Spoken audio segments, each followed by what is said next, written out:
So the horsepower number on your car, it's wrong. And I don't mean wrong like a bad Yelp review. I mean wrong on purpose by the guy who invented it. And he knew exactly what he was doing. By the end of this video, you're going to know how to tell what your car actually makes, not what Slicky Ricky on the car lot points to on the sticker. Welcome to Off Camber. So every horsepower rating you've ever seen goes all the way back to one dude back in 1782 who needed to sell steam engines and decided to embellish his numbers a little bit. You know, dudes doing dude things. The crazy part about all this is it just kept getting worse from there. For decades, American OEMs were telling us all the big puffy numbers. They were telling us fish stories. Those numbers only ever really had a very, very loose relationship to what we were actually getting. Then, in 72, they were forced to be a little bit more truthful, and that didn't really go over all that well. So, who invented horsepower? And why the hell was the number invented at all? And if it's made up, what's on the window sticker of the car? Now, you're going to have to stay with me for a second, but this part of the story is not really about cars. But I need you to stay here because in order to understand how this all happened, we have to go way back in time. But I promise you, I'm going to make it short, I'm going to make it sweet and right to the point.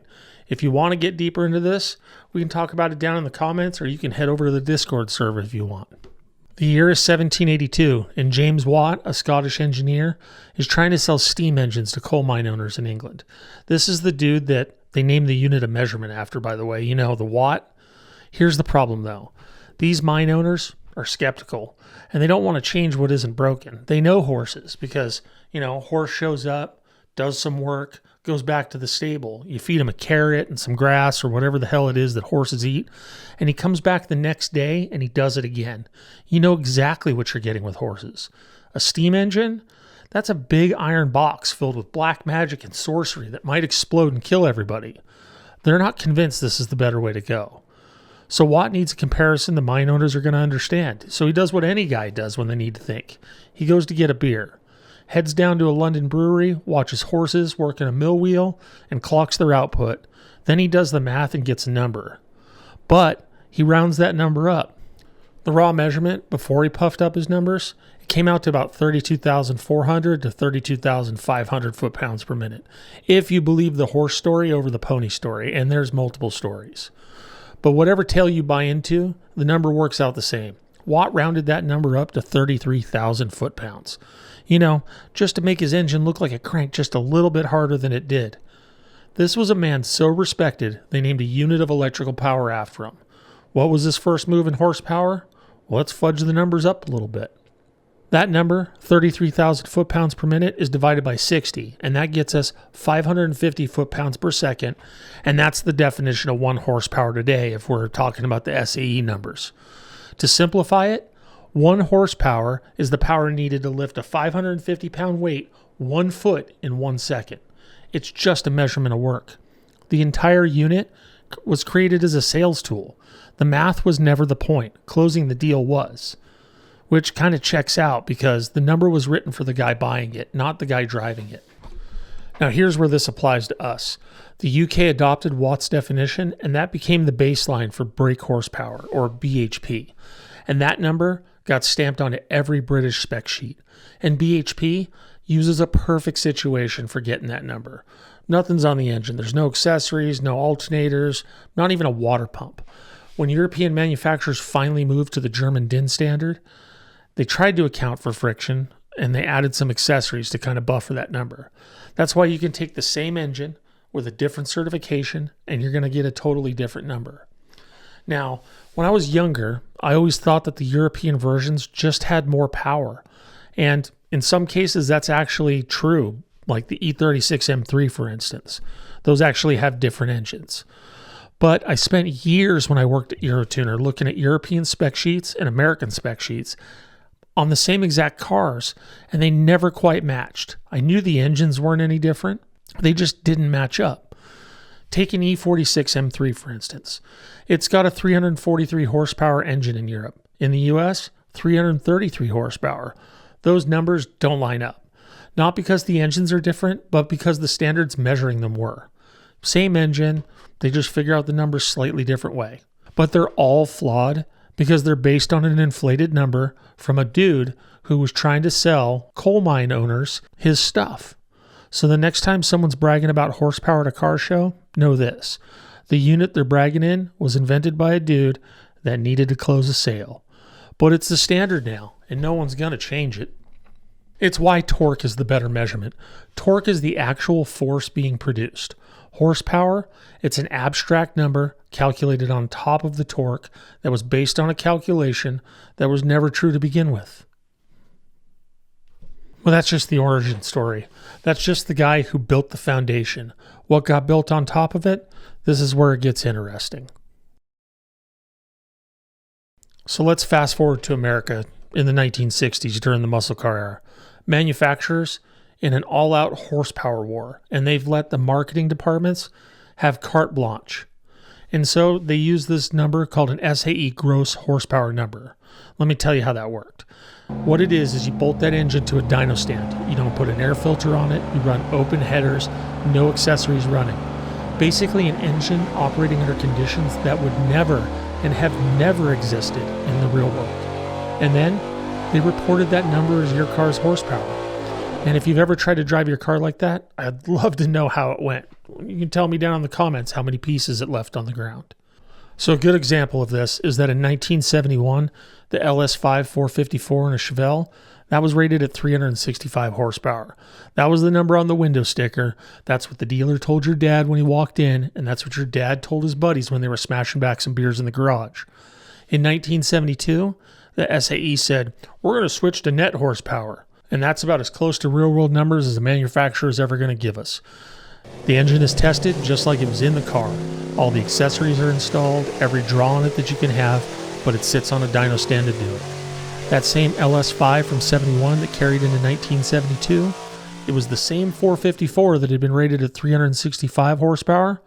In 1972, under the new standard, 270 horsepower. Same engine, same displacement, same car.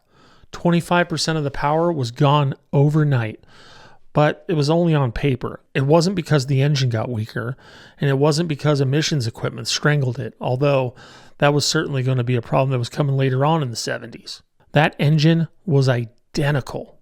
The number finally just got a bit more honest. And that story repeated itself across every single manufacturer. Engines looked like they'd lost power, but they hadn't lost anything. The ratings had just been lying to us the whole time. The guys who bought these cars in 72 felt robbed, even though it was the same car they would have been sold in 71. Their friends even thought the cars lost power, but they hadn't. The industry just stopped lying so much. And do you think the industry learned a lesson from that? Did they say, okay, boys, honesty seems to work great. Let's keep doing that. Look, are you still watching and you haven't hit subscribe yet? I just walked you through 240 years of dudes lying straight to your face to sell you stuff, and you're going to leave me hanging like that? Come on, man. Hit subscribe. It's free. What's it going to hurt? Anyways, 1972 had one more consequence for the American car industry, and nobody really talks about it. Those SAE numbers made European cars look way more competitive. We're talking about BMW, Porsche, Mercedes. They'd all been on that German DIN standard for years, already closer to net output.